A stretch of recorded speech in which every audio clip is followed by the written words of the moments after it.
Baik, untuk mempersingkat waktu Bunda, sinyal juga lumayan ini hari ini kurang baik. Jadi langsung saja untuk mengawali semua kegiatan kita pada pagi hari ini.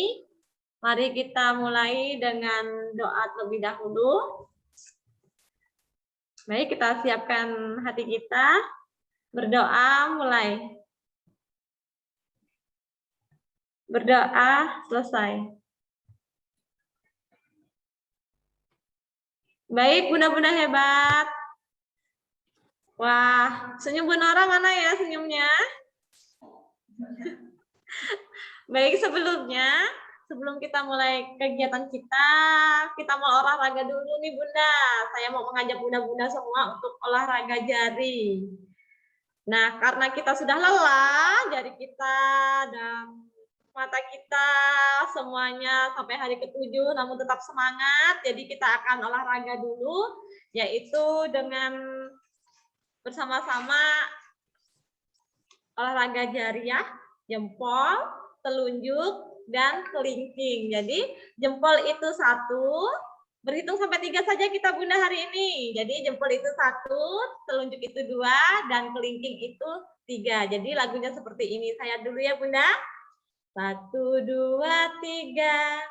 3, 2, 1. 1, 2, 3. IHT tetap jaya. Lagi yang kedua. 1, 2, 3. 3, 2, 1. 1, 2, 3. Sekolah penggerak selalu jaya. Bisa Bunda? Bisa. Siap Bunda. Sama-sama. Sama-sama ya Bunda. Hitungan 3 kita mulai. 1, 2, 3. 1, 2, 3. 3, 2, 1.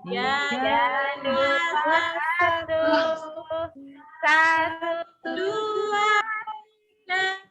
IHT tetap jaya. 1, 2, 3. 3, 2, 1. 1, 2, 3. Sekolah penggerak selalu jaya. Baik, terima kasih Bunda. Hebat Bunda hari ini semangatnya. Nah, hari ini kita akan membahas yaitu tentang pengajaran yang disesuaikan dengan capaian dan tingkat kemampuan anak. Jadi langsung saja di-share ya materinya.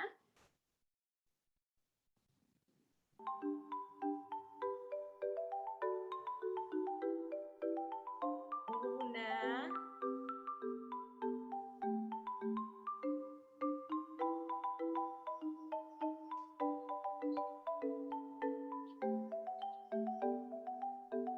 Kita perbesar ya.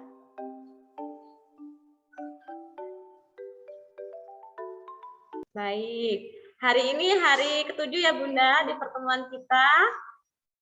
Nah, di sini kita akan membahas tentang pengajaran yang sesuai dengan capaian dan tingkat kemampuan. Baik, bunda-bunda hebat. Langsung saja dengan materi kita.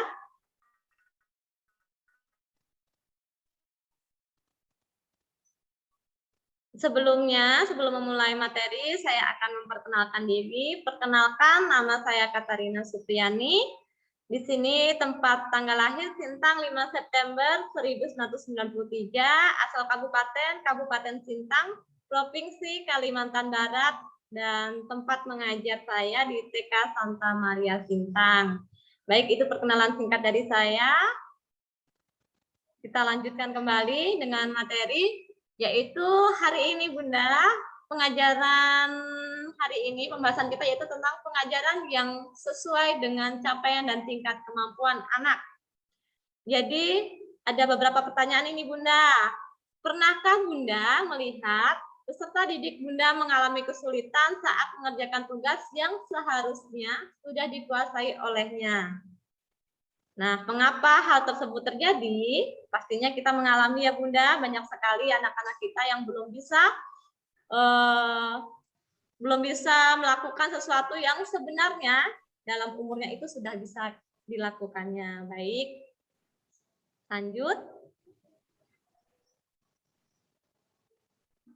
Nah, di sini supaya kita tidak bosan ya, jadi saya sedikit mengukir-ukir tulisannya. Geserkan sedikit. Terpotong ya tulisan saya ya. Iya, terpotong di ini Bunda di. Ya, jadi kecilkan saja ya lebih Bunda. baik gitu aja.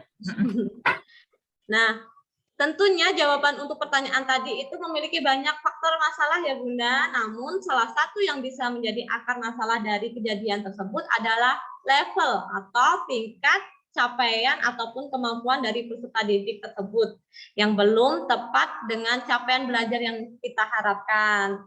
Nah, yang kedua, pembelajaran yang tepat untuk peserta didik harus disesuaikan dengan tingkat kemampuan dari peserta didik kita. Jadi, jangan sampai kita melakukan pembelajaran itu tidak sesuai dengan tingkat kemampuan yang dimiliki oleh anak atau kita melebihi dari tingkat usia anak. Nah, pengajaran sesuai dengan capaian atau tingkat kemampuan. Yang pertama, merupakan sebuah pendekatan belajar yang mengacu pada tingkat capaian atau kemampuan peserta didik, seringkali disebut juga sebagai teknik at the right level. Nah, yang kedua, pendekatan pembelajaran ini tidak mengacu pada tingkat kelas. Jadi kita lihat dari tingkat kemampuan anak. Yang ketiga, pembelajaran dibuat disesuaikan dengan capaian tingkat kemampuan, kebutuhan peserta didik untuk mencapai capaian pembelajaran yang diharapkan. Yang keempat, ini adalah bentuk implementasi yang sesuai dengan filosofi pendidikan Ki Hajar Dewantara dengan perhatikan capaian tingkat kemampuan, kebutuhan peserta didik sebagai acuan untuk merancang pembelajaran. Maka kita melakukan segala upaya kita untuk berpusat pada peserta didik. Nah, geserkan sedikit.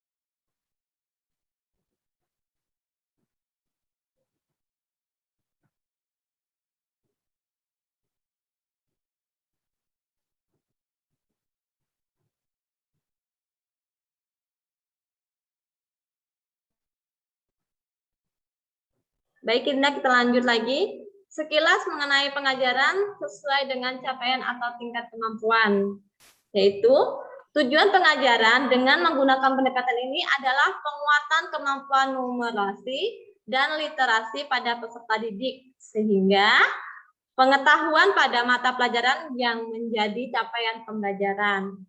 Nah, yang kedua, peserta didik tidak terikat pada tingkat kelas, namun dikelompokkan berdasarkan fase perkembangan ataupun sesuai dengan tingkat kemampuan peserta didik yang sama. Selanjutnya, setiap fase ataupun tingkat tersebut mempunyai capaian pembelajaran yang harus dicapai. Proses pembelajaran peserta didik akan disusun mengacu pada capaian pembelajaran tersebut, namun disesuaikan dengan karakteristik, potensi, kebutuhan peserta didiknya. Selanjutnya, kemampuan hasil belajar akan ditentukan berdasarkan evaluasi pembelajaran peserta didik yang belum mencapai capaian pembelajaran di fasenya akan mendapatkan pendampingan oleh peserta didik untuk bisa mencapai capaian pembelajaran. Jadi, jika ada anak-anak yang belum mencapai tingkat pencapaian dalam pembelajaran, kita akan lebih mendampingi peserta didik itu supaya bisa mencapai tingkat pembelajarannya.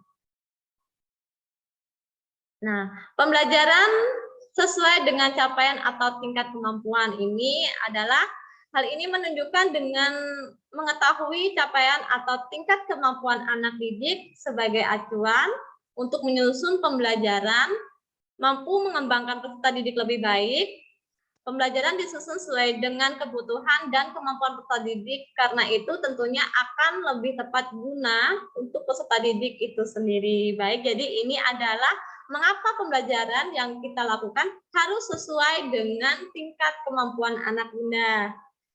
Baik.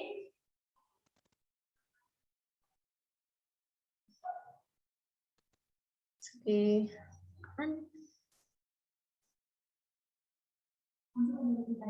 Baik, cukup sekian. Jadi mungkin ada dari bunda-bunda yang ingin ditanyakan tentang materi yang sudah saya paparkan hari ini, saya persilahkan.